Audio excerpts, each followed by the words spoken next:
ku izina rya Kinyarwanda bakaba banyita Bisomane bya Songa bishinze amabere mu isitame mijereti nkabyogoga mu nyuma. This is Daily Vibes TV. This 165. Yeah.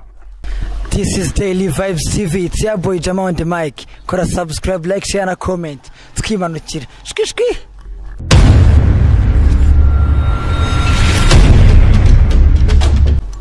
Amahoro Imana bayanga bakunzi ba Daily Vibes TV. It's your boy Jama on the mic.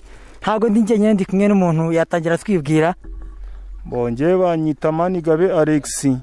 Ku izina rya Kinyarwanda bakaba banyita Bisomane bya Songa bishinze amabere mu isitame mijereti nkabyogoga mu nyuma.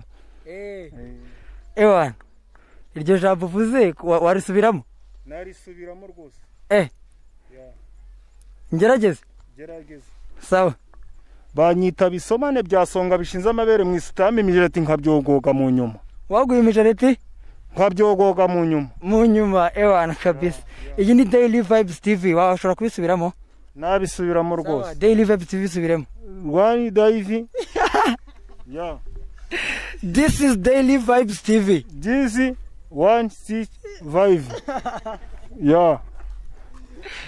Iyi ni Daily Vibes TV. Nabisubiyemo ariko nta kibazo kirimo. Ewan, none se ko numva wenda tuvuge ko ari uruzungu byakunaniye. Kinyarwanda cyashobora kugisubiramo mbaye ngize ijambo mvuga. Narisubiramo rwose. Ugiye kuvuga vuba ngo fasha sosha. Fasha sosha. Ngo? Fasha sosha. Nuko. Ewa none ngo wasambya kugoye kubera ururimi rw'amahanga. Gora subscribe urabizi?